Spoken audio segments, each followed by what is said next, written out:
pertama kita mengambil judulnya itu tingkat penjualan ST pada lokasi Teluk Jambe, Kelari dan Telaga Sari yang jumlah respondennya ada 23. Lalu di sini variabel independennya atau variabel X itu tingkat penjualan cup. Variabel dependen itu variabel Y kode. Untuk tampilan hasil data yang telah dimasukkan ke SPSS seperti ini. Lalu di sini ada hasil output SPSS. Yang pertama metode enter. Ini kita udah masukkan ke lewat pasti analis ya. Dan di sini juga menjelaskan tentang variabel yang dimasukkan serta yang digunakan dalam analisis regresi linear sederhana.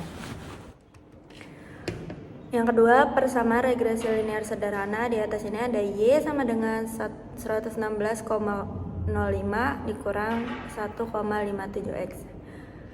Berdasarkan hasil output di atas, maka model persamaan regresi linear sederhana yaitu sebagai berikut. Berdasarkan hasil output di atas, maka model persamaan regresi linear sederhana yaitu sebagai berikut. Y sama dengan 35,3 ditambah 18,8X.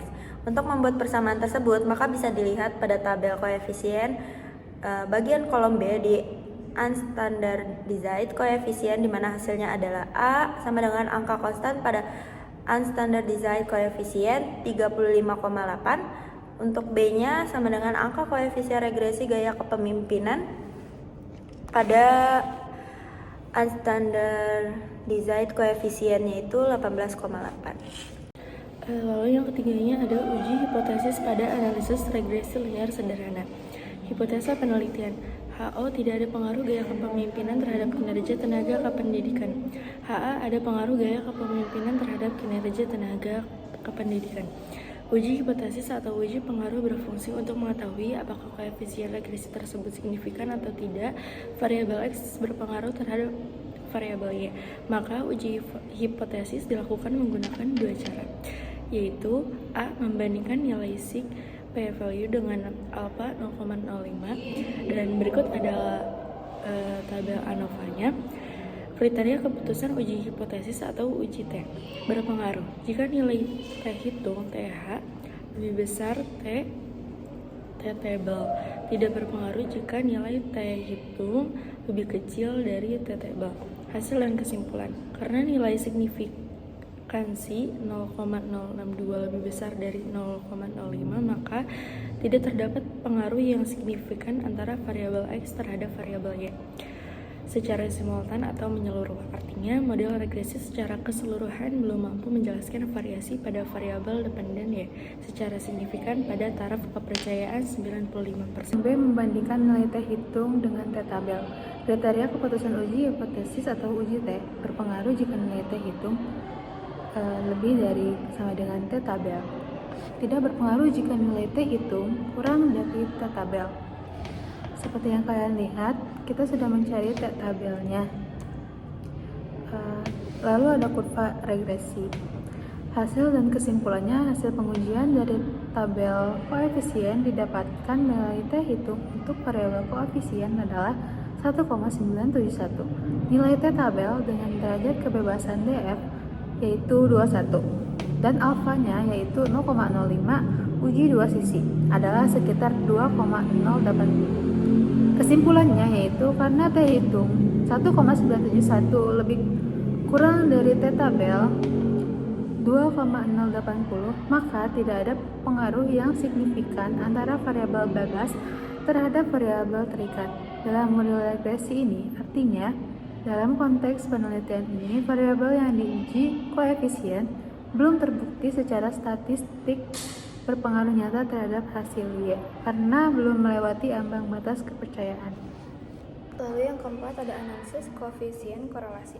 Analisis koefisien korelasi bertujuan untuk mengetahui korelasi hubungan besaran arah antara variabel independen dengan variabel dependen. Dalam analisis korelasi ada dua aspek yang diukur, yaitu arah korelasi hubungan yang positif bila kenaikan satu variabel diikuti variabel lain. Jika X naik maka Y naik, jika Y turun maka X juga turun. Negatif bila kenaikan satu variabel diikuti penurunan variabel lain, X naik maka Y turun. Hasil analisis. Dari tabel model summary diketahui nilai R, koefisien korelasi yaitu 0,395, nilai R square, koefisien determinasi 0,156. Kesimpulannya, besar hubungan nilai R sama dengan 0,395 menunjukkan bahwa hubungan antara variabel X dan Y adalah positif dan cukup kuat karena berada pada rentang antara 0,20 sampai 0,399 berdasarkan grafik kategori korelasi yang artinya saat nilai variabel X naik maka nilai variabel Y juga cenderung naik. Yang kedua, arah hubungan. Karena nilai positif, maka arah hubungan juga positif. Jika salah satu naik, yang lain juga ikut naik. Lalu yang ketiga, koefisien determinan. Artinya, sekitar 15,6 perubahan atau variasi pada variabel Y dapat dijelaskan oleh variabel X. Sisanya, 84,4% dipengaruhi oleh faktor lain yang tidak dimasuki dalam model summary. 5. Analisis koefisien determinasi. Di sini ada tabel model summary-nya. Untuk mengetahui besarnya pengaruh variabel independen atau variabel X terhadap variabel dependen atau variabel Y dalam analisis regresi linear sederhana dapat dilihat pada nilai R square atau R kuadrat yang terdapat pada tabel model summary. Untuk hasil dan kesimpulannya yaitu berdasarkan hasil analisis regresi linear sederhana pada tabel model summary, diketahui bahwa nilai koefisien determinasi atau R square adalah sebesar 0,156 atau 15,6%. Hal ini menunjukkan bahwa variabel independen atau X mampu menjelaskan variasi dari variabel dependen atau Y sebesar 15,6%. Sisanya yaitu 84,4% dijelaskan oleh faktor lain di luar model ini. Dengan demikian dapat disimpulkan bahwa pengaruh variabel terhadap variabel Y termasuk dalam kategori rendah, sehingga masih terdapat faktor-faktor lain yang lebih dominan dan mempengaruhi variabel Y dan belum dimasuki dalam model penelitian ini.